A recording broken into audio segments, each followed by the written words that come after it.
Horário eleitoral completa 60 anos em 2022. Começou hoje com os candidatos a governador.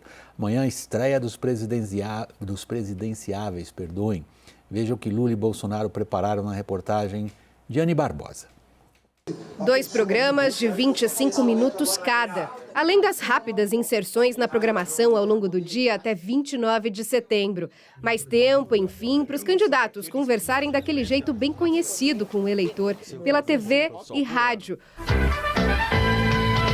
O horário eleitoral chegou de novo, dessa vez para completar 60 anos. Ele foi instituído em agosto de 1962 pelo presidente João Goulart. De lá para cá, muita coisa mudou e o impacto do horário eleitoral na decisão dos eleitores também. Nas eleições em 2018, o jeito tradicional de fazer campanha perdeu espaço para as redes sociais, que ficaram no centro das discussões sobre política.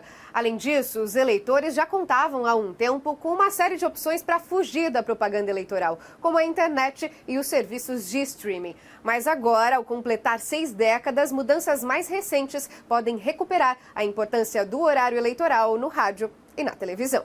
Os partidos desta vez devem usar ainda mais o material veiculado da propaganda eleitoral em outras plataformas, o que vai ajudar a aumentar o alcance da campanha. A televisão, nesse ano, em especial as mais de 200 inserções que tanto Lula quanto Bolsonaro terão à sua disposição, vai esquentar o debate. Vai ser reproduzido nas mídias sociais e vai ser uma ferramenta de uma comunicação mais produzida, mais bem acabada e que fatalmente também será divulgada nas redes sociais dos candidatos e dos seus apoiadores. Em 2018, Bolsonaro só tinha 8 segundos na TV. E ao contrário daquela época, hoje ele precisa mostrar os feitos do governo. 4 anos atrás, Bolsonaro não enfrentou Lula. A propaganda vai dar vida, vai trazer para dias presentes os pontos fracos de um passado ou recente ou não tão recente assim. Ela consegue mostrar na voz das pessoas e através da cobertura jornalística da época exatamente o que cada candidato tem de bom para mostrar e também aquilo que ele quer esconder. A maior expectativa é para o que os líderes nas pesquisas para presidente vão colocar no ar. A CNN apurou que a campanha de Bolsonaro vai mostrar números positivos da economia, focar em valores religiosos e explorar escândalos de corrupção envolvendo Lula. Lula deve focar nos feitos dos governos dele, criticar a inflação e falar da fome. O ex-presidente ainda vai apresentar Bolsonaro como insensível. Os especialistas apontam que, ao longo de toda a campanha, os resultados das pesquisas podem determinar se o tom deve ficar ainda mais hostil ou não. De cada 100 pessoas que acessam a internet, 100 assistem televisão. No entanto, o inverso não é verdadeiro. De cada 100 pessoas que assistem a televisão, menos de 80% acessam a internet. A TV ainda é, sem medo de errar, o principal canal de comunicação que os políticos podem ter com o seu eleitor. Thaís, Raquel e Caio, eu pedi uma licencinha para vocês usar essa expressão que o Renato Meirelles, nosso entrevistado, adorei essa expressão dele, a propaganda eleitoral vai dar vida.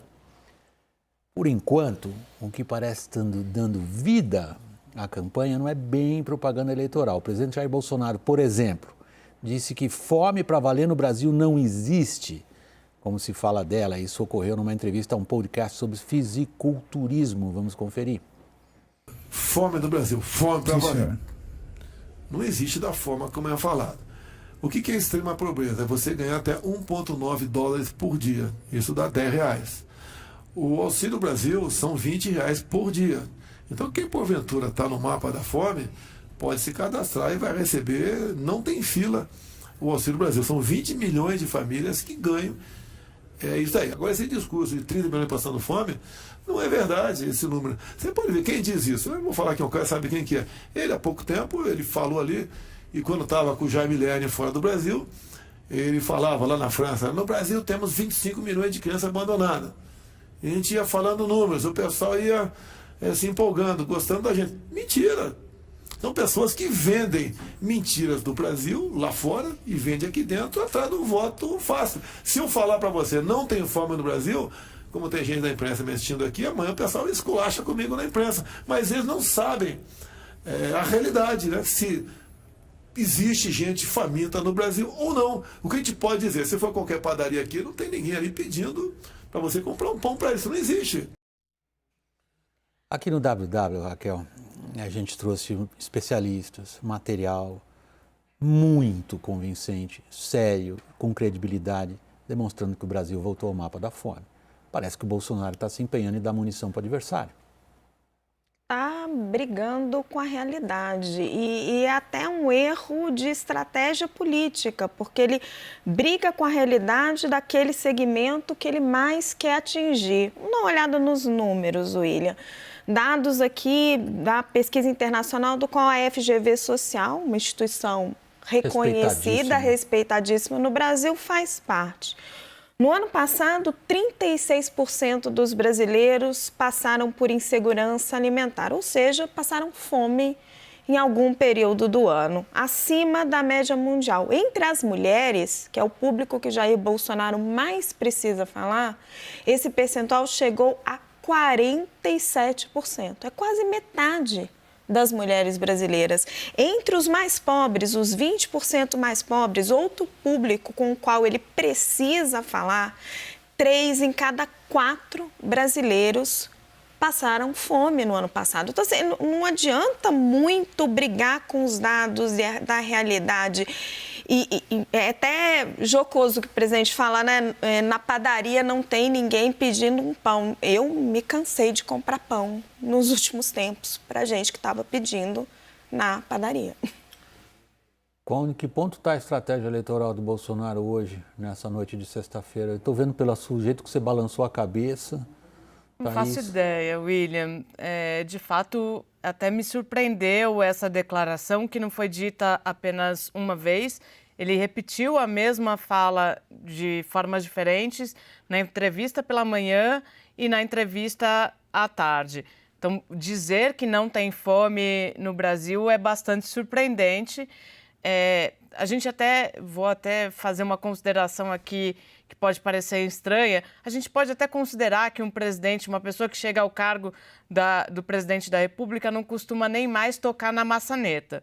Isso quer dizer que ele não convive com a realidade. Ele pode estar na rua, mas não é uma pessoa que sabe mais o que os brasileiros estão vivendo. Basta sair para ir ao supermercado que, inevitavelmente, você vai ser parado 1, 2, 3, 4, 5 vezes por pessoas pedindo para que você ajude elas a comprar alimento para sua família. E isso, William, eu digo, e vou trazer aqui experiência pessoal, digo isso falando daqui de Brasília, que é a capital do país, que tem uma diferença social em relação a outras regiões bastante significativas, o plano piloto especificamente, que é a região central, ainda mais, mas a gente vê isso cotidianamente. Então, me parece estranho justamente por esse ponto que a Raquel colocou. É o eleitor que, em tese, o presidente Jair Bolsonaro teria que conquistar neste momento.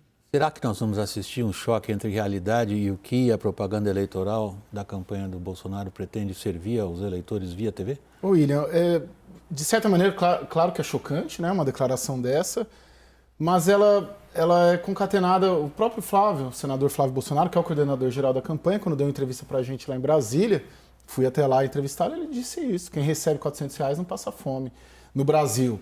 Eu só fico na dúvida se é um pensamento genuíno, de ter uma crença mesmo nisso, ou se é um pensamento governista, né? De, poxa, no meu governo não tem nada disso do que a outra campanha está falando. E a Raquel foi perfeita, porque é justamente o alvo. Hoje a gente vai falar de propaganda eleitoral, propaganda na rádio, dos dois, do Lula e do Bolsonaro, focado nas classes até 2 salários mínimos, né? De renda familiar mensal. Então a gente não pode sequer cogitar em falar em deslizada, ou em deslize, ou em derrapada. É o pensamento do pai e é o pensamento do filho. Você acha que isso estará na propaganda? Dessa maneira, eu creio que não. Agora, a propaganda, eu acho que nesses termos, não.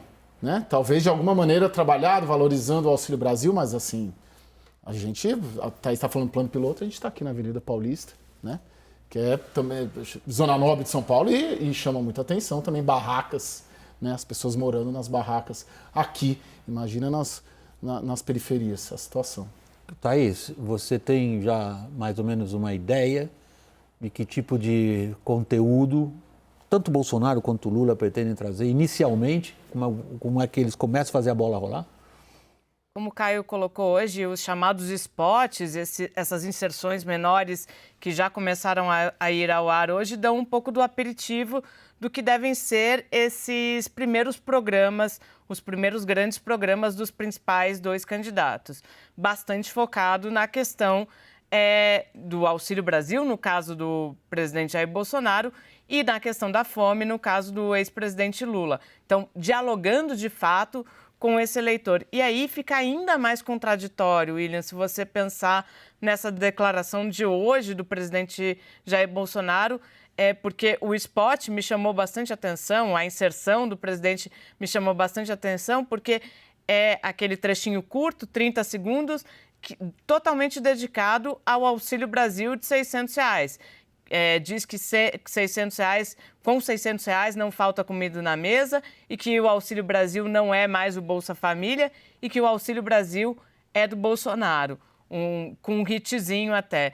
Muito diferente desse discurso que o presidente fez hoje. E aí, se a gente pensar ainda mais, não só no eleitor pobre, mas pensar na região desse eleitor, se olhar para o Nordeste, é um local em que o presidente não vai bem. E lá, essa desigualdade, a fome, ela ainda é mais evidente.